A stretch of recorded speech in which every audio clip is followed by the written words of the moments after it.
Every Chinese emperor did the same thing. He tried to destroy factions, and every single one of them failed. Not because they weren't smart enough, but because factions are not a bug in the system. They are the system. The emperor sits at the highest seat, holding supreme power. Officials kneel before him every day, but what he truly fears is not the enemy army outside the walls, not famine, not natural disasters. It is these very people kneeling before him, quietly banding together behind his back. Zhu Yuanzhang of the Ming Dynasty executed tens of thousands of people to purge the so-called Hu Party and Lan Party. The Qing Emperor Yongzheng personally wrote an essay called On Factions to warn his officials. Emperor Jiajing deliberately kept his cabinet in chaos, creating rivalries, making sure no one could form a stable alliance. Kill, lecture, manipulate. 3 methods, same result. Destroy one batch, and a new one forms immediately, following the same logic, walking the same path. Why could none of them stamp it out? Because factions are not a choice. They are an inevitability. In the late Eastern Han Dynasty, the scholar official class built a vast political network. They recommended each other, supported each other, and controlled public opinion and the selection of talent. The emperor felt threatened.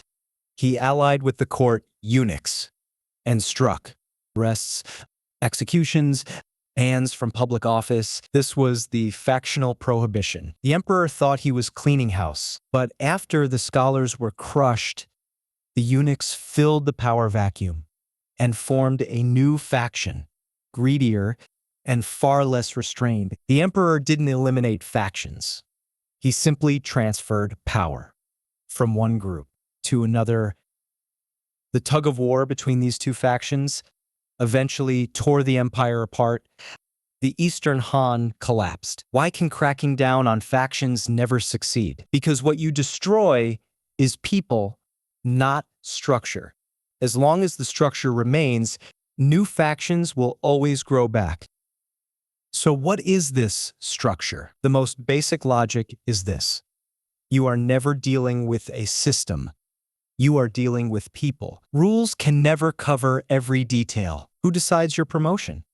Not an exam, a superior's judgment. Who decides whether your mistake is forgiven or punished?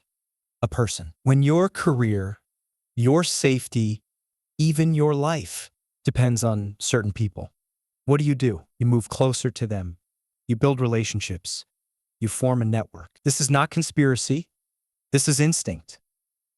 But there is a colder reality. Resources are limited, but competitors are endless. In an empire's power structure, the scarcest things are not money.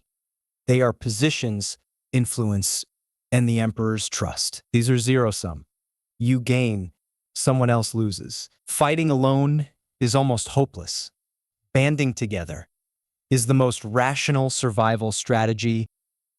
And what most people overlook, in many cases, you don't want to pick a side, you have to. During Wang Qi's reforms in the northern Song, the court split into the new party and the old party. Think you can stay neutral? The new party sees you as an outsider.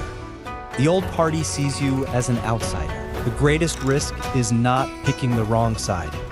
It is having no side at all.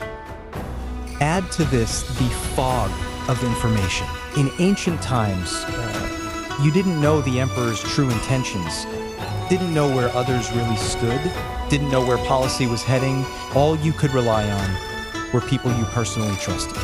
Classmates, fellow exam graduates, townsmen, students of the same teacher. These private bonds became substitutes for trust. Over time, they hardened into structural factions, and the system itself was planting the seeds. The imperial examination selected talent, but it also mass-produced relationship networks. candidates who passed in the same year. Naturally formed a group. Students under the same mentor naturally formed a circle. The system was cultivating factions. At the very same time, it was cultivating officials. Now, for the most ironic part, the struggle between the Donglin Party and the eunuch faction led by Wei Zhongxian in the Ming Dynasty is one of the most famous factional conflicts in Chinese history. The Donglin Party called themselves righteous men, flying the banner of integrity against the corrupt eunuch clique. Sounds like justice versus evil, but look closer. The Donglin Party itself was a textbook faction, core leaders, a political agenda, and mechanisms for excluding outsiders. The tactics they used against the eunuch faction were identical to the ones used against them. Promote your own people, suppress opponents, monopolize the narrative. The Donglin Party never opposed factions. They opposed other people's factions. In factional politics, nobody opposes the idea of factions. They only oppose the faction they are not in. The emperor cracked down on factions, not because he didn't understand them. He understood them too well. He knew he couldn't run the empire alone. He needed people to execute his power. But the moment those people formed their own interest networks, they became a second power center, answering not to the emperor, but to their own circle. So the emperor was trapped in an endless cycle. Suppress, dismantle, reorganize, then watch new factions grow. From the rubble, this cycle repeated for 2,000 years. The emperor thought he was fighting factions. In truth, he was fighting the very logic of how power operates.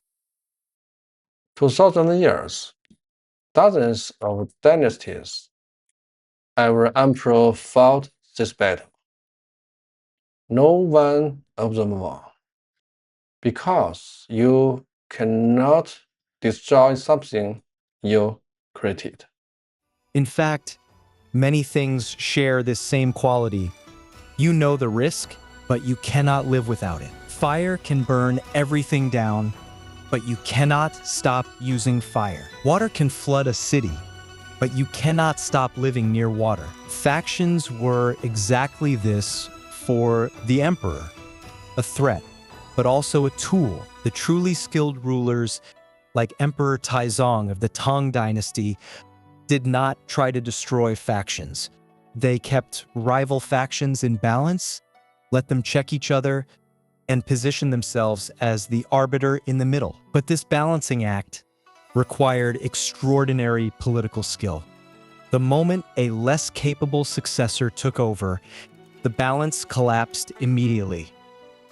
In Chinese, the phrase for factional corruption, Jiajing is a term of condemnation. But if you strip away the moral judgment and look at the structure beneath, you will find that it describes not a crime, but a pattern. As long as people face uncertainty, they will seek alliances. As long as resources are limited, alliances will exclude outsiders. As long as power is concentrated in one person, those who execute it will always band together. Everyone who has ever tried to destroy factions eventually discovered the same thing.